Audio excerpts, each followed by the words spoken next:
Thank you for joining me on the show today. This is the Now Talks, a collection of inspiring personal stories and leadership lessons from some of the world's most iconic leaders.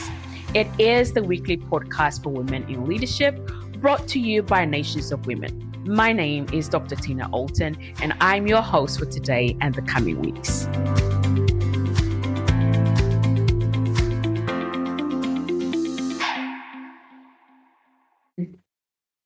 So welcome. Good morning, good afternoon, good evening, wherever you are joining us from. My name is Tina Alton. I'm the CEO and president here at Nations of Women. For those of you who don't know anything about me, I am delighted and honored to have with me Dr. Ameenah, the sixth former president of Mauritius in Africa, a truly inspiring woman whom I've had the pleasure of meeting and working together and being mentored by her as a phenomenal leader in my time, my generation. And so join me in welcoming Dr. Ameenah to our Nations of Women Now Talks. Thank you again, Dr. Ameenah, for saying yes to us. Thank you so much, Tina. Thank you as well. By way of introduction, would you just tell us a little about yourself, your journey to becoming a leader, a global iconic leader, and how that process has been, just by way of introduction for us? Thank you, Tina, again. And just quickly, I'll just say that I've had many hats.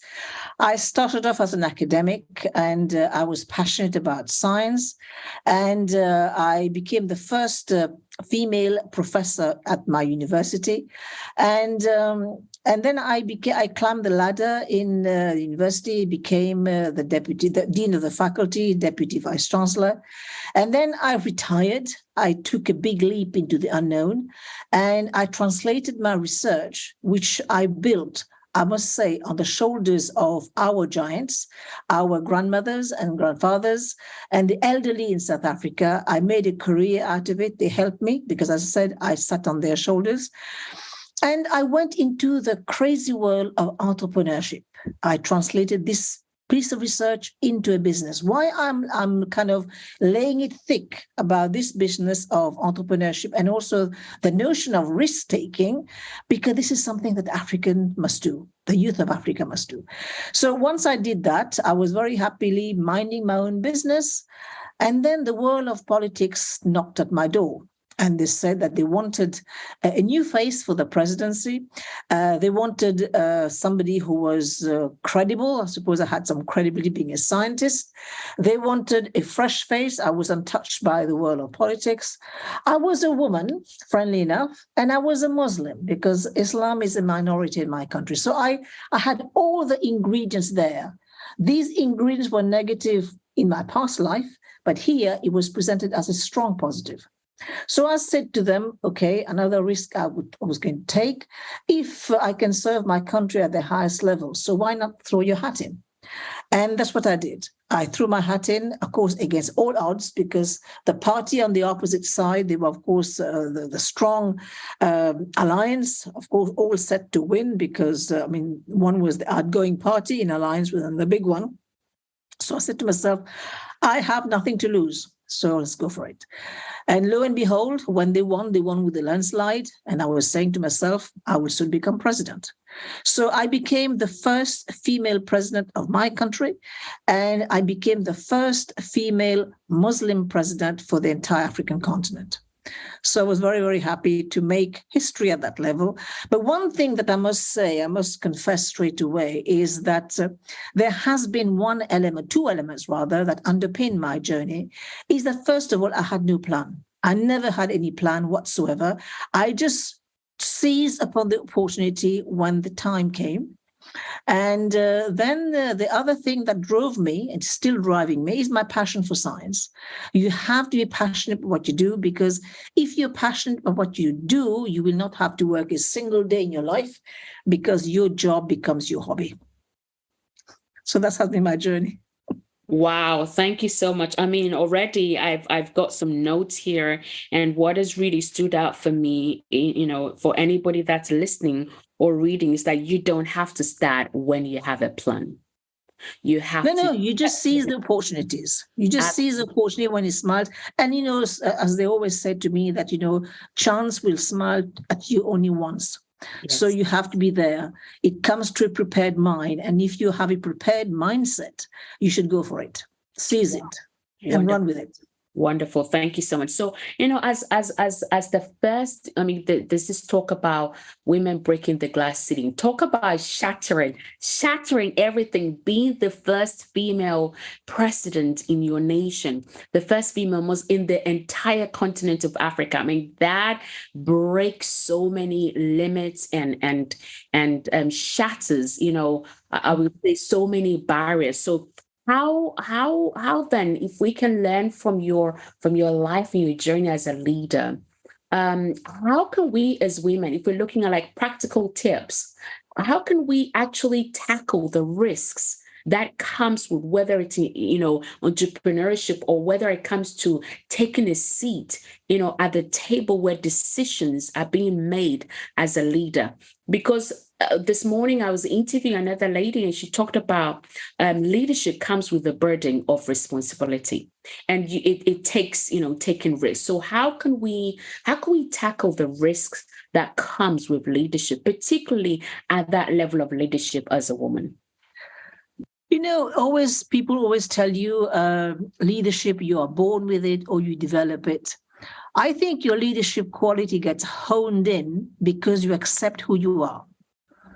And that acceptance came at a very early age, because I had a cheerleader in the name of my father, and he would tell me that I was capable of doing anything. And this is something that drove me, because I said, my father believes in me so much, and that's why I always say to all these fathers, the young fathers, become that cheerleader for your father. So once you start accepting yourself for what you are, then you say, okay, we'll move along with that. But one thing as well, we mustn't go starry-eyed into this, because it is going to be a tough journey. Women get punished more at that level than men. And this is something that we have to fight for, because unfortunately, Tina, our worst detractors, they are women.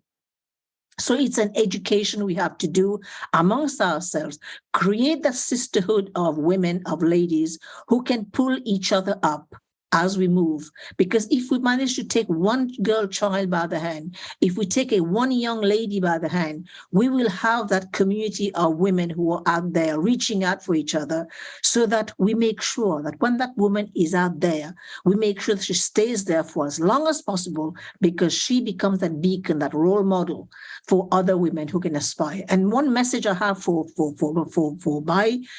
women here is that I want to be that model for that girl child growing up in my village, for her to say, yes, it's possible. It is possible to reach the highest office of the land through dint of hard work. And that's what I did. And one thing as well is that when you are out there, go for excellence, because excellence knows no gender. And when you are out there operating at the highest level with excellence, you don't have to fear anybody, because after that, everything else is going to be mediocrity. Wow, I love that. It's like this moment is called going for excellence. Yes. That really, truly, it becomes the hallmark of everything, and every legacy that we will build is going to be marked by the excellence with which we execute. I love that. And so if we keep climbing up and looking at your leadership, and you've talked about who we are as a leader gets honed in when we accept who we are. And I think this is such an important message for us as women, is to coming to the identity of who we are. And Yes. as you've mentioned that you had people who was your father who believed in you. So having people who believe in us actually makes a big difference. I mean, would your father adopt me if he's still with you? Because my father growing up, it was like, girls can be seen but not heard. No. He was the opposite. I lost him 3 weeks ago. I mean, he was really my support. But, there's two things. I was quite lucky, because I had this cheerleader when I was a child, and he would push me. He would support me financially. He supported my education as well, because when I was growing up, education was not free. And then when I got married, I married somebody who also supported me by being indifferent. So he was being so happy doing what he was doing that he just ignored me because I was no competition. So that also helps when you get somebody out there who lets you get on with your things. There is no competition. So this is what I did. So he was very happy and I was very happy, and we just moved along, and the support was there and the trust was also there. So that's very important for women, because the adage goes that for every successful man, there is a woman, but for every successful woman, there is a family, especially the husband.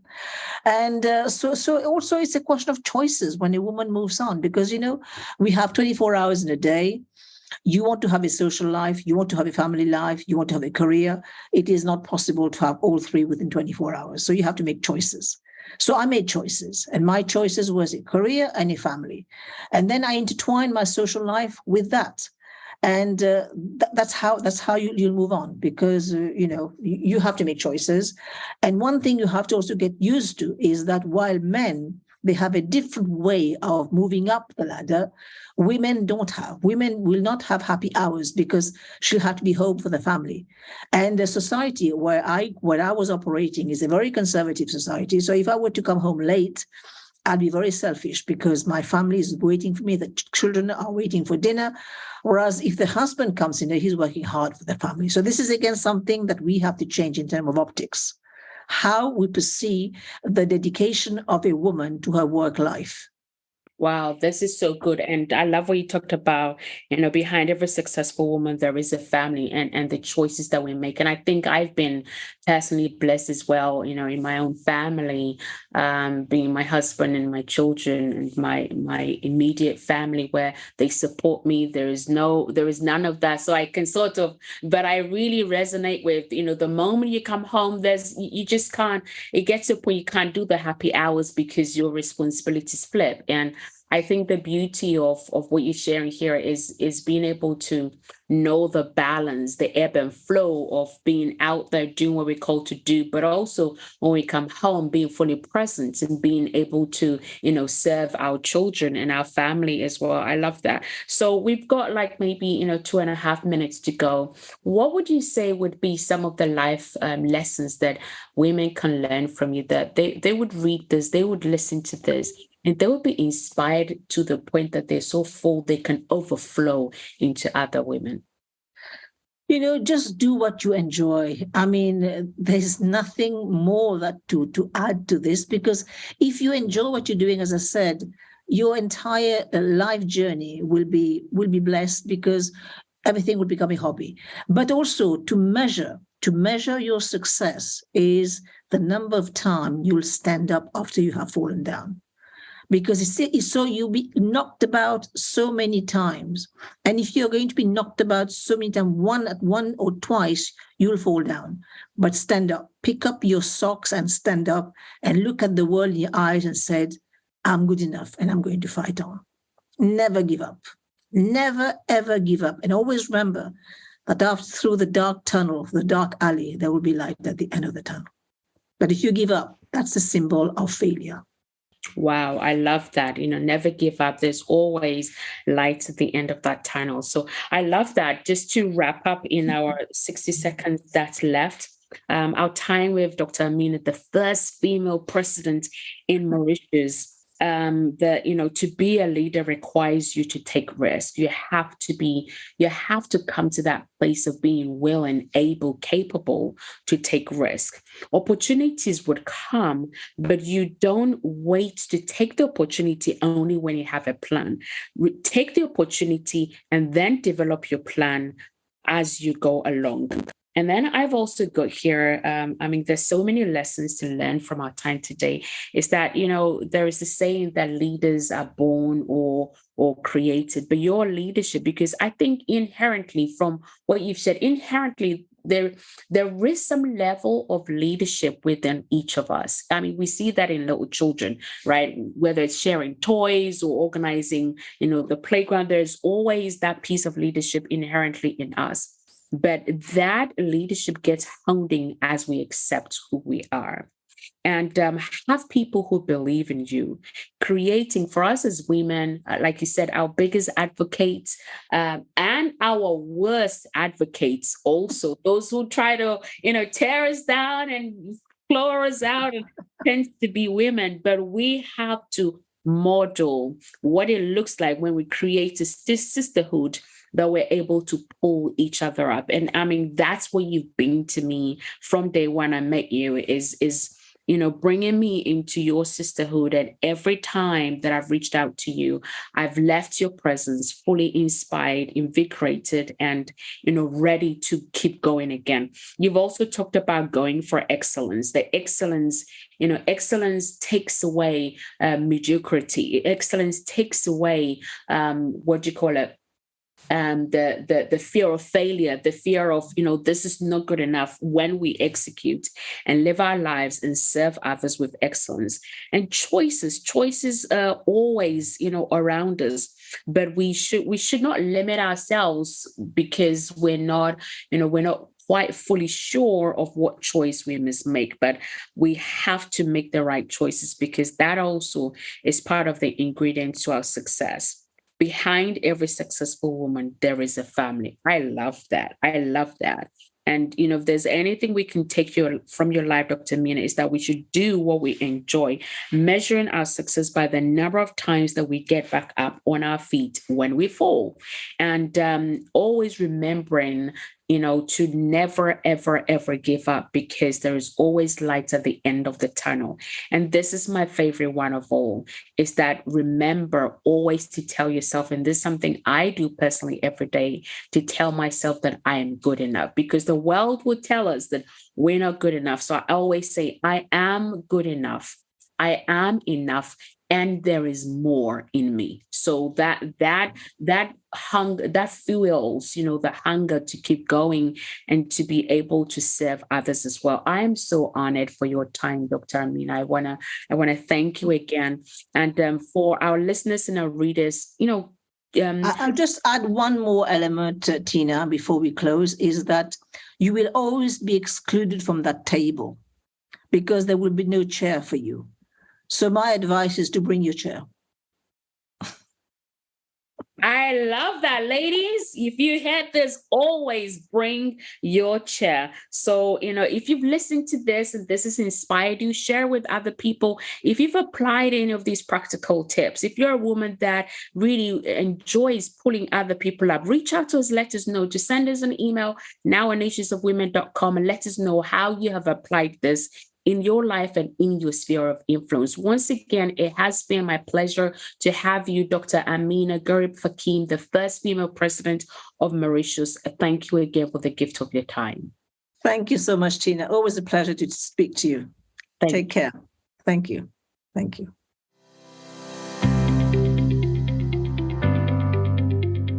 And that's all for this week. You've been listening to Dr. Tina Alton with the Now Talks, the weekly podcast for women in leadership, brought to you by Nations of Women. All that remains is for me to say have a fantastic week, stay safe, and reach out if you need any help now@nationsofwomen.com.